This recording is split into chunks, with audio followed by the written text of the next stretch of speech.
नमस्कार। आज हम एक ऐसे विषय पर बात कर रहे हैं जो हम सबकी जिंदगी से जुड़ा है, पैसा। लेकिन हम नंबर्स या इन्वेस्टमेंट स्ट्रेटजी की बात नहीं करेंगे। नहीं। बल्कि हम बात करेंगे पैसे से जुड़े हमारे व्यवहार, हमारी सोच की। मतलब पैसे का मनोविज्ञान। सही, साइकोलॉजी ऑफ मनी। हाँ, और देखिए आज जो हम विश्लेषण कर रहे हैं उसका आधार है मॉर्गन हाउसल की जो जानी मानी किताब है द साइकोलॉजी ऑफ मनी। उसका एक यूट्यूब वीडियो सारांश है। ये रीडर और जैसा कि सोर्स में बताया है, लिंक डिस्क्रिप्शन में है। तो आज हमारा मकसद है कि इस खास वीडियो समरी में जो आइडियाज हैं, जो इनसाइट्स हैं, उनको थोड़ा गहराई से समझें। ठीक है। और आपके सामने रखें। चलिए शुरू करते हैं। ठीक है, तो चलिए इस पर विस्तार से बात करते हैं। इस समरी से जो पहला और शायद सबसे चौंकाने वाला आइडिया आता है, वो ये है कि आपकी जो फाइनेंशियल सक्सेस है ना, उसका आपके इंटेलिजेंस या एजुकेशन से उतना लेना देना नहीं है जितना आपके बिहेवियर से है। बिल्कुल। ये सुनने में थोड़ा अजीब लग सकता है ना।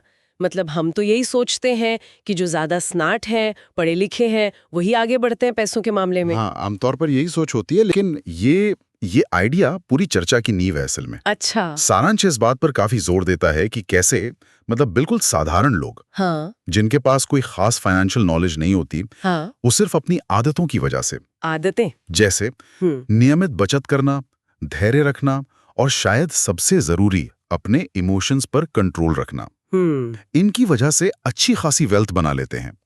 और दूसरी तरफ कई बेहद इंटेलिजेंट लोग जो शायद मार्केट को बहुत अच्छे से समझते भी हैं, वो अपनी इमोशनल रिएक्शंस या कह लीजिए खराब आदतों जैसे जल्दबाजी या लालच, इनके कारण सब दबा बैठते हैं। तो मैसेज क्लियर है, आप क्या जानते हैं इससे ज्यादा जरूरी है कि आप करते कैसे हैं, आपका व्यवहार कैसा है। हाँ, ये व्यवहार वाला पॉइंट सच में सोचने वाला है। सारांश में शायद वो रोनाल्ड रीड जैसे लोगों का जिक्र होगा। हो सकता है, हाँ, चौकीदार थे शायद वो। हाँ, एक चौकीदार और गैस स्टेशन अटेंडेंट, जिन्होंने बिल्कुल मामूली इनकम से रेगुलर सेविंग और इन्वेस्टिंग करके करोड़ों की संपत्ति बना ली। कमाल है। और फिर दूसरी तरफ वो रिचर्ड फुस्कोन जैसे पढ़े लिखे, हार्वर्ड एजुकेटेड, मैरिल लिंच के एग्जीक्यूटिव, ओ हाँ, जिनकी कमाई बहुत ज्यादा थी लेकिन जरूरत से ज्यादा खर्च और कर्ज के कारण बैंकरप्सी।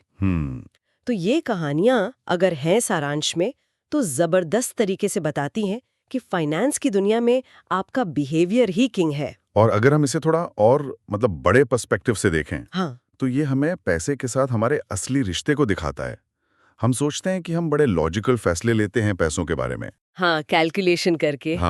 लेकिन असल में डर, लालच, ईगो, जलन, सोशल प्रेशर, ये सारी भावनाएं अक्सर ड्राइविंग सीट पर होती हैं। सारांश इसी साइकोलॉजिकल पहलू को समझने और उसे संभालने पर जोर देता है। ये सिर्फ जानना काफी नहीं है कि लॉन्ग टर्म इन्वेस्टिंग अच्छी है, बल्कि जब मार्केट गिरे तो डर कर सब कुछ बेच ना देना। सही। या जब सब खरीद रहे हो तो फोमो में आकर ऊंची कीमत पर कूदना पड़ना। ये असली चैलेंज है। बिहेवियरल स्किल्स ही आपको थ्योरी को प्रैक्टिस में बदलने में मदद करती हैं। इसमें एक और बड़ा इंटरेस्टिंग फर्क बताया गया है अमीर होने और धनी होने में। Rich versus wealthy. हम अक्सर इन दोनों को एक ही मान लेते हैं, पर सारांश के मुताबिक ये बहुत अलग है। बिल्कुल अलग। अमीर होना शायद आपकी करंट इनकम या जो चीजें दिखती हैं, बड़ी गाड़ी, महंगा घर, दिखावा, बाहरी चीजें, उससे जुड़ा है। सही कहा। अमीर दिखना तो आजकल काफी आसान हो सकता है, क्रेडिट है। आप कर्ज लेकर भी महंगी चीजें खरीद सकते हैं और अमीर होने का एक इल्यूजन बना सकते हैं। लेकिन धनी होना, वेल्दी होना, वो बिल्कुल अलग है। कैसे? वो पैसा है जो दिखता नहीं है। वो सेविंग्स और इन्वेस्टमेंट्स हैं जो पर्दे के पीछे चुपचाप बढ़ रही होती हैं। अच्छा। जो आपको फाइनेंशियल सिक्योरिटी देती हैं और सबसे बढ़कर अपने टाइम और लाइफ पर कंट्रोल देती हैं। सारांश का तर्क है कि असली गोल अमीर दिखना नहीं, बल्कि धनी बनना होना चाहिए। और इसका रास्ता? उसका रास्ता है इनकम को बचाना और इन्वेस्ट करना, ना कि उसे तुरंत खर्च कर देना। इसमें डिसिप्लिन चाहिए, दूर की सोच चाहिए। तो सच्ची दौलत बनाने के लिए पेशेंस रखना जरूरी है। सारांश शायद इस बात पर भी जोर देता है कि वेल्थ बिल्डिंग एक स्लो प्रोसेस है, मैराथन, स्प्रिंट नहीं। बिल्कुल बिल्कुल। ये रातों रात अमीर बनो वाली बातें, वो सब, वो ज्यादातर छलावा होती हैं। और यहीं पर कंपाउंडिंग यानी चक्रवृद्धि ब्याज की भूमिका आती है। हाँ, कंपाउंडिंग, जिसका जिक्र सारांश में जरूर होगा। अब आइंस्टाइन ने इसे 8वां अजूबा कहा था या नहीं, वो अलग बात है। हाँ। लेकिन इसकी ताकत पर कोई शक नहीं है। सिंपल भाषा में कहें तो ये तब होता है जब आप सिर्फ अपने ओरिजिनल इन्वेस्टमेंट पर रिटर्न नहीं कमाते, बल्कि उस रिटर्न पर भी रिटर्न कमाते हैं। पैसे का पैसा बनाना। एग्जैक्टली, पैसा ही पैसा बनाता है। शुरू में ये बहुत धीमा लगता है, हाँ। लेकिन टाइम के साथ इसका असर एक्सपोनेंशियल होता है। वो स्नोबॉल इफेक्ट, एक छोटा सा गोला पहाड़ी से लुढ़कते हुए विशाल बन जाता है। लेकिन इसका असली जादू देखने के लिए टाइम देना पड़ता है ना? हाँ, शायद यही सबसे मुश्किल है। हाँ, और सारांश इसी बात को हाईलाइट करता है। कंपाउंडिंग का सबसे जरूरी कंपोनेंट टाइम है। टाइम। तो थोड़ी सी रकम भी अगर बहुत लंबे समय तक इन्वेस्टेड रहे तो कमाल के रिजल्ट दे सकती है। वॉरेन बफेट जैसे इन्वेस्टर्स की कहानी यही दिखाती है। उनकी ज्यादातर वेल्थ उनके जीवन के बाद के सालों में बनी। अच्छा। क्योंकि उन्होंने दशकों तक लगातार इन्वेस्ट किया, अपने इन्वेस्टमेंट्स को बढ़ने का टाइम दिया। तो ये सिर्फ हाईएस्ट रिटर्न पाने की रेस नहीं है? नहीं, बिल्कुल नहीं, बल्कि ठीक ठाक रिटर्न लगातार पाना और लंबे समय तक गेम में टिके रहना, वो ज्यादा जरूरी है। पेशेंस और कंसिस्टेंसी, यही चाबियां हैं। एक और जरूरी पॉइंट जो इस सारांश में उठाया गया है वो है लक और रिस्क की भूमिका को मानना। भाग्य और जोखिम। हाँ, हम अक्सर सोचते हैं कि हमारी सफलता पूरी तरह हमारी काबिलियत और फैसलों का नतीजा है। बिल्कुल। और फेलियर के लिए बाहर की चीजों को दोष देते हैं।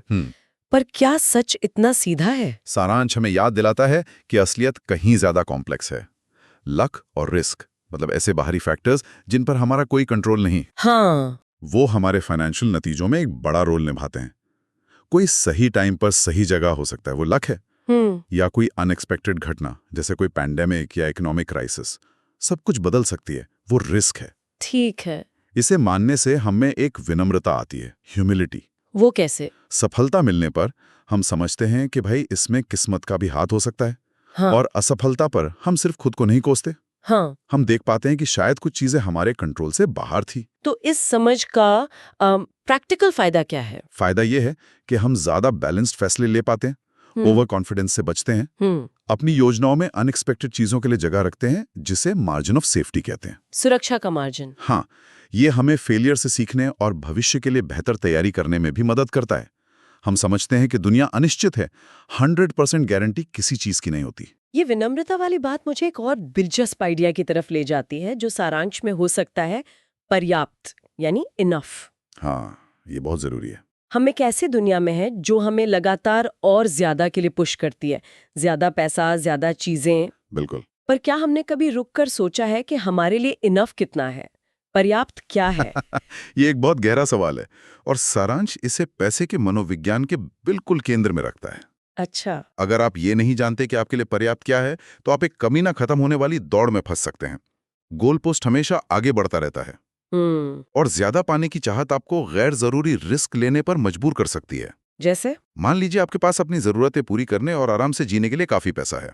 ठीक है। लेकिन आप और ज्यादा कमाने के चक्कर में अपनी सारी जमा पूंजी एक बहुत रिस्की इन्वेस्टमेंट में लगा देते हैं और सब गवा बैठते हैं। हो। ऐसा क्यों हुआ? क्योंकि इनफ की लिमिट तय नहीं की गई थी। तो क्या पैसा खुशी नहीं खरीद सकता, ये जो कहावत है? देखिए, सारांश इस पर एक बैलेंस्ड व्यू देता है। पैसा एक हद तक, एक लेवल तक जरूर खुशी और वेलबींग में मदद करता है। हाँ, बेसिक जरूरतें तो पूरी होती है। हाँ, जरूरतें पूरी करता है, सिक्योरिटी देता है, स्ट्रेस कम करता है, मौके देता है। लेकिन एक पॉइंट के बाद और ज्यादा पैसा जरूरी नहीं कि और ज्यादा खुशी लाए, बल्कि जैसा सारांश बताता है, पैसे के पीछे लगातार भागना उल्टा असर भी कर सकता है। कैसे? ये स्ट्रेस, एंजाइटी, रिश्तों में प्रॉब्लम, असंतोष, ये सब ला सकता है।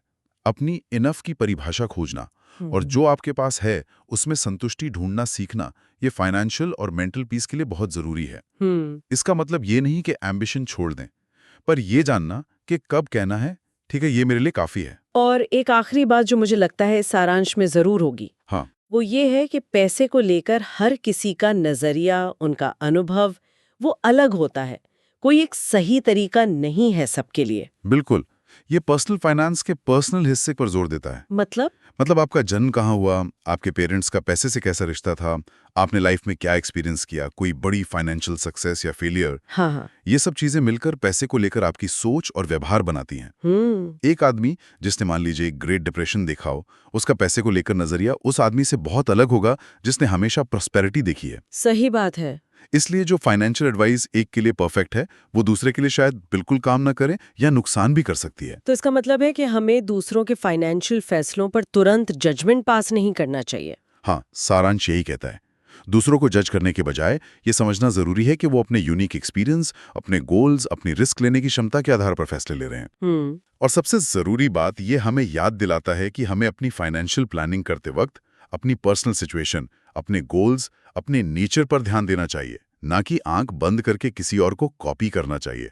आपकी फाइनेंशियल जर्नी आपकी अपनी है। तो इस पूरी चर्चा का सार क्या निकलता है, अगर हम इस YouTube सारांश के मुख्य पॉइंट्स को देखें? हाँ, सम अप करें तो ऐसा लगता है कि पैसे के साथ एक हेल्दी और सफल रिश्ता बनाने के लिए कुछ बेसिक प्रिंसिपल्स हैं।